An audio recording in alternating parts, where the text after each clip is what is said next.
रावण के जन्म की कुछ ऐसी रहस्यमयी बातें जिसको जानकर सच में आप हैरानी हो जाओगे। रावण का जन्म त्रेता युग में भले से ही कहा जाता है, बट इसकी जो शुरुआत हुई थी वो सतयुग से ही हो गई थी। तो चलिए फिर इसके बारे में जानते हैं, रावण के बारे में, रावण के जन्म के बारे में और उसके कुछ रहस्यों के बारे में जो आपको किसी ने नहीं बताया होगा। वह वीडियो में अंत तक जरूर बने रहे। वीडियो अगर पसंद आए तो लाइक शेयर सब्सक्राइब तो अवश्य कर दे और कमेंट सेक्शन में एक बार जय श्री राम जरूर लिख दे। इस कहानी की शुरुआत सतयुग से होता है, जब भगवान विष्णु वैकुंठ में निवास करते थे। उनके द्वारपाल दो थे, जिसका नाम था जया और विजय, जो परम भक्त माने जाते थे और वो अपने कर्तव्य में अटल रहते थे। एक बार चारों सनकादिक ऋषि शनक, सनंदन, सनातन और सतकुमार भगवान विष्णु से वैकुंठ धाम में मिल रहे। जया और विजय ने उन्हें रोक दिया क्योंकि उस समय भगवान विष्णु विश्राम कर रहे थे। ऋषियों को इस बाधा का सामना करके क्रोध आ गया और उन्होंने जया और विजया को श्राप दे दिया। वे 3 जन्म तक पृथ्वी पर असुर योनि में जन्म लेंगे और अपने अहंकार के कारण उनका जीवन दुखों से भरा रहेगा।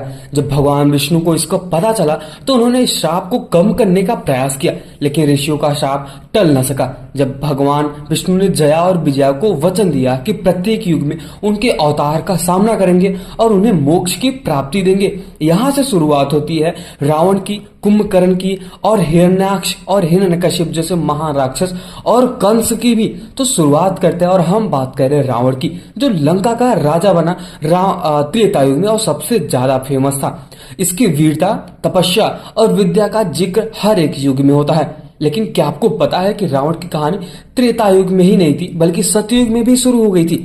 इस कथा के शुरुआत में हमें भगवत पुराण में मिलती है, जहां रावण और उसके भाई कुंभकर्ण का संबंध भगवान विष्णु के द्वारपाल जया और विजया से जुड़ा होगा। तो चलिए फिर अभी हम जानते हैं त्रेता युग में जया और विजया और रावण और कुंभकर्ण के रूप में जन्म कैसे लिया, इसके बारे में जानते हैं। श्राप के प्रभाव से जया और विजया ने त्रेता युग में राक्षस योनि में जन्म लिया। जया ने रावण और विजय ने कुंभकर्ण के रूप में जन्म लिया। रावण का जन्म पुलस्त ऋषि के पुत्र वृषवा और राक्षसी कैकसी के पुत्र से उसके रूप में हुआ था। रावण के जन्म के समय ही यह संकेत मिल गया था कि उसका जीवन असाधारण होगा। रावण बचपन से ही ज्ञान की ओर प्रवृत्ति था और अपने पितामह पुलस्त ऋषि से वेद शास्त्रों का गहन अध्ययन किया। वह शिव भक्त था और अपने जीवन में कठोर तपस्या करने लगा था। उसने ब्रह्मा जी के वरदान प्राप्त किए और कई ऐसे देवताओं से भी वरदान प्राप्त किए थे कि कोई उसे देवता, यक्ष, गंधर्व या दैत्य उसे ना मार सके।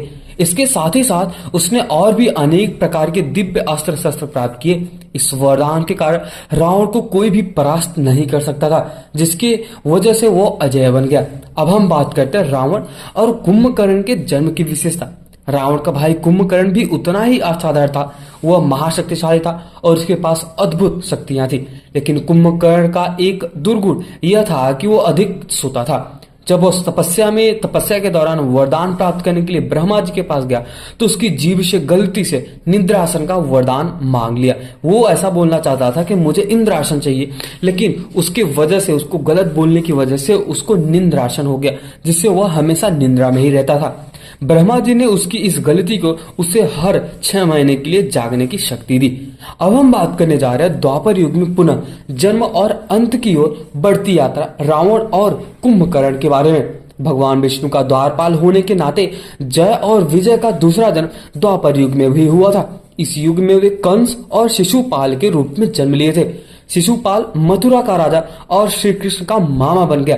उसने अपने बहन देवकी और 8वें पुत्र भगवान श्री कृष्ण से अपनी मृत्यु का भय महसूस किया और इसी के कारण उसने अपने जीवन का अधिकांश समय भगवान श्री कृष्ण को मारने के लिए प्रयास में बिताया था। शिशुपाल भी एक अहंकारी राजा था जो भगवान श्री कृष्ण से शत्रुता रखता था। इस युग में भगवान विष्णु ने कृष्ण के अवतार में जन्म लिया और इन दोनों का वध करके उन्हें मोक्ष प्रदान किया। तो चलिए फिर अभी हम ये जानते हैं कि जय और विजय को कौन सी ऐसी गलती थी कि उनको श्राप मिला। मतलब ऐसा कहा जाता है कि द्वारपाल तो थे ही, उन्होंने ऋषियों को रोक दिया था, बट उसके बारे में हम समझते हैं। ऋषियों को अपने रास्ते में रुकावट का सामना करना पड़ा तो वे आश्चर्यचकित हो गए। उनका मन पवित्र था और वे मानते थे कि परमात्मा का द्वार सभी भक्तों के लिए खुला होना चाहिए। जय और विजय ने अपने कर्तव्य को सर्वोपरि मानते हुए ऋषियों को भीतर प्रवेश करने नहीं दिया। इसी कारण चारों सनकादि ऋषियों ने गुस्से में आकर जय और विजय को श्राप दिया कि वे भगवान से दूर होकर 3 जन्म तक असुर के योनि में जन्म लेंगे। अपने गर्व के कारण जब भगवान के सच्चे भक्तों का अपमान कर रहे हैं, इसलिए हम आपको श्राप देते हैं कि आप 3 जन्म तक पृथ्वी पर असुर योनि में जन्म लेंगे और अंत में अपने पापों का अंत भगवान विष्णु के ही अवतारों के हाथों में होगा।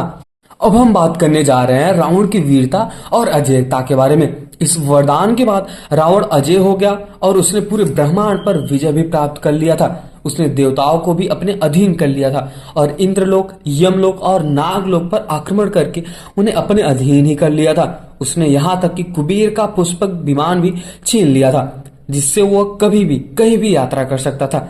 उसकी शक्ति और प्रभाव के आगे सभी झुकने को मजबूर हो गए, लेकिन यह उसका गर्व और अहंकार भी जिसके उसे अधर्म के रास्ते पर बढ़ा दिया। अब ऐसा भी कहा जाता है कि रावण ने त्रेता युग में महान शिवभक्त और विद्वान होने के बाद भी अपने अभिमान के कारण अनेक अधर्म कार्य किए। उसने भगवान श्री राम की पत्नी माता सीता का अपहरण कर लिया था, जिसके अंततः भगवान विष्णु ने श्री राम के रूप में अवतार लेकर उसका अंत किया था। रावण का यह जन्म उसकी तपस्या, वीरता और अद्वितीय कौशल के लिए याद किया जाता है। और कुछ इस प्रकार जय और विजय की यह अद्भुत कहानी हर युगों में अलग अलग रूप में जारी रही और भगवान विष्णु ने हर युग में अवतार लेकर उनके श्राप को पूरा किया। रावण और कुंभकर्ण का जन्म केवल एक राक्षसी योनि में ही नहीं हुआ, बल्कि एक दिव्य उद्देश्य के साथ भी हुआ था, अपने कर्मों से मुक्ति पाना और भगवान विष्णु के प्रति अपनी निष्ठा को पुनः स्थापित करना था। तो अगर आपको ये वीडियो पसंद आया हो, मैं आशा करता हूँ कि आपको ये वीडियो पसंद ही आया होगा। अगर पसंद आया तो वीडियो को लाइक करें और चैनल को सब्सक्राइब तो अवश्य कर दें और कमेंट सेक्शन में एक बार जय श्री राम और जय श्री भगवान विष्णु का नाम तो जरूर लिख के जाना। मिलते हैं किसी और वीडियो में, तब तक के लिए कमेंट सेक्शन में आप जरूर भगवान श्री राम का नाम लिख के जाए और कुछ सुझाव हो, कुछ सलाह हो तो आप जरूर कमेंट सेक्शन में हमें बता सकते हैं। और आपको किसी अन्य टॉपिक पे वीडियो चाहिए तो उसको भी आप बता सकते हैं कमेंट सेक्शन में।